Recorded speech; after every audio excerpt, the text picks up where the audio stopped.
First, a little background. This week's Torah portion is Lech Lecha. Abraham and Sarai are up north of Israel in Lebanon area, Haran. They were called by God, Lech Lecha me'artzecha me'moladecha me'beit avicha el ha'aretz asher ar'eka. Lech Lecha, go to yourself for yourself, from your land, from the place where you were born, me'beit avicha, from your father's home, your parents' home.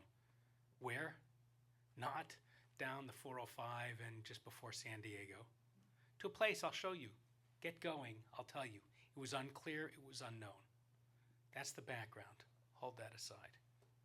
Second thing you need to have in your mind. I thought the high holidays was difficult to put a sermon together for. I mean, people felt this way or that way, and if you said the wrong thing, everybody would be upset. You have to talk about this, but not that, but you have to talk about that, but not that. All this stuff. In fact, the play-by-play of the whole thing is more than watching a game in the World Series or the Super Bowl. In fact, we had a play-by-play as if when it wasn't the game, but the rabbi's sermon was the game. And like play-by-play from ESPN, we recorded what it would be like when someone was calling the sermon on the high holidays. You want to see it? It's either on my Facebook page or go to YouTube, Congregation or on me. It's kind of cute. Or don't. But that, I thought, was going to be difficult. But tonight we got the intersection of four important things. We've got Lech Lecha, an important Torah portion. We've got Halloween, a sweet festival of stuff. We've got the World Series where our own home team, the Dodgers, are right there. They've got to win this game and then another one. I did go to our leadership and wonder if we could say that on days that the important sports teams are playing, that Judaism could just be canceled during. I'm totally kidding. Don't record that. But we have the World Series. And then we got an ufruf of two wonderful young people committing their lives to each other or preparing for that. But we'll leave the ufruf for a little bit. How do you speak on a night about those three things? Three stories. One sacred, one playful, one unfolding under stadium lights that all converge on this Shabbat. The Torah says, Lech Lecha, go forth for yourself. The children don costumes and wander into the dark. And the Dodgers once again walk onto the grand stage of October hope. And I say this recognizing that not everyone, we have a mixed crowd here, not everyone are Dodger fans. I'm actually Red Sox fan, but I play Dodger fan when they're out of it. But three stories of courage, of stepping into uncertainty, of believing something beautiful might still unfold. Each asks the same question in a different language. When life calls us to risk, will we have the courage to step forward? Let's start with baseball, okay? Because anyone who knows and loves this game knows the ache and the awe of waiting. You can do everything right. Train, plan, pray. And still you must face the mystery of what will happen next. Baseball is a game of failure wrapped in faith. Even the best hitters who are hitting a batting average, let's say above 350, miss most of the time. 2 out of 3 times at bat, if you will. Yet they return to the plate again and again, believing that the next pitch could change everything. That's because baseball is covenantal. You commit to the game before you know the outcome. You promise to keep playing even when you don't control the ending. That's the rhythm, isn't it, of spiritual life also? You keep showing up. You keep swinging. You stay in the covenant with hope. Holiness, like baseball, happens not in perfection, but in persistence. Not in certainty, but in showing up again. Every pitch is a possibility. Every inning is hope reborn. And where faith shows up in ballparks, courage shows up on the front porches. Because as we gather in shul, children walk around their neighborhoods for Halloween, a night of masks and make-believe, of tricks and treats. Children will knock on doors, unsure of what they'll find. Will it be laughter? Will it be surprise like a big chocolate bar? Will it be something that will make them afraid? We smile at how creatively they costume themselves. But we know that we adults wear costumes too. We wear masks too. Smiles that hide exhaustion, confidence that conceals doubt, humor that shields heartbreak.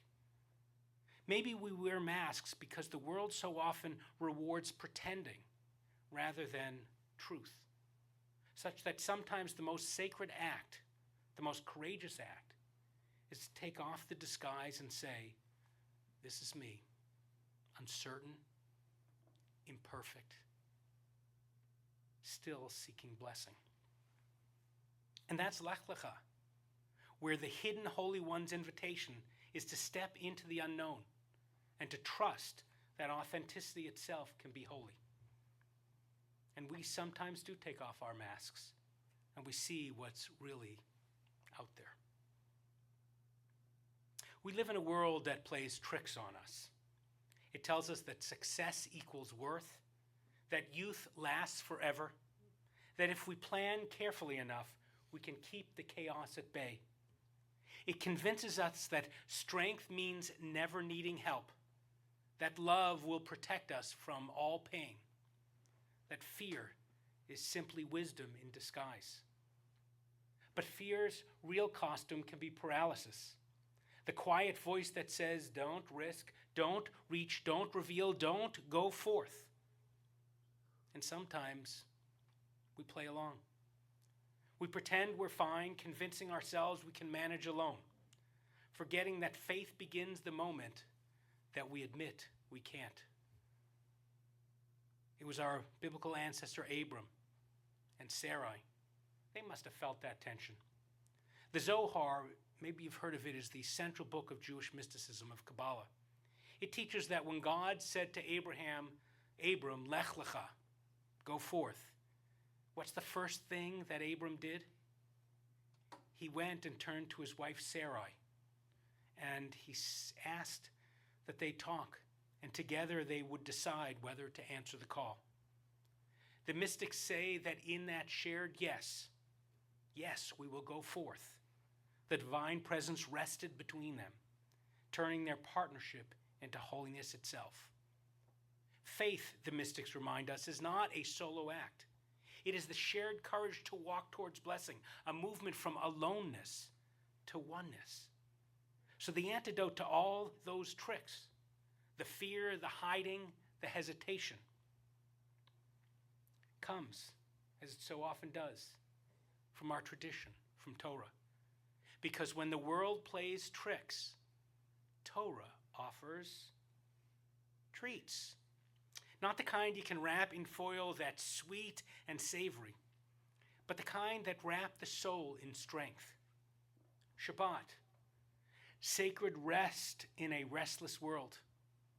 Kehillah, community, the belonging that reminds us that in truth we're never alone if we show up. Bracha, the blessing, the gratitude that turns the ordinary, an ordinary moment, into the holy. And Torah itself, wisdom for walking when the map disappears. These are the treats that don't melt, they deepen. Like the taste of challah on a tired Friday night. Like the arms of someone you love who holds you when words run out. They don't just sweeten life, they sustain it. And sometimes, Torah's treats aren't found in words or rituals at all, but in the people who live them. So earlier tonight, we blessed Melissa and Matthew at their Ufruf. They too heard that quiet call and answered as one. Like Abram and Sarai, whose names were changed, Abraham and Sarah, they chose covenant, choosing to go forth not alone but together. They reminded us that faith, that love like faith, begins with risk, right? And ripens into blessing. That the sweetest treat of all, you two, I hope, are learning, is finding someone who says, I'll walk with you. Their journey reminds us that each of us also, all of us, stand somewhere on the edge of our own Lech Lecha, our own moment of about to go forward, not knowing where our journey will lead. How will we answer that call?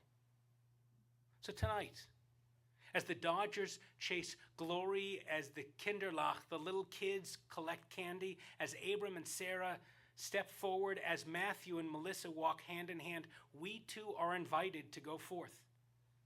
The world will keep playing its tricks, fear and fatigue, distraction and doubt. But Torah will keep the world will keep playing its tricks, fear, fatigue, distraction, doubt. But Torah will keep handing out its treats, connection, courage, gratitude, and love.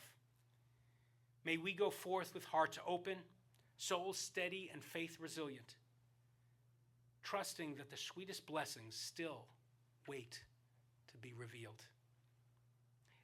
And maybe that's the real meaning of this week's Torah portion, Lech Lecha, to keep showing up even when we don't know what's next, and to trust that faith itself will lead us toward blessing. What Lech Lecha asks of us isn't grand heroism. It's the quiet faithfulness of showing up to the people who need us, to the prayers that center us, to the world still waiting for our courage.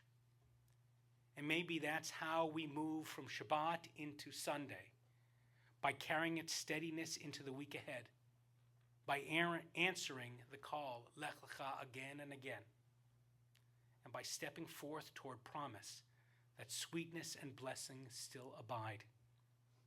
Ken Yehi Ratzon, may it be God's will.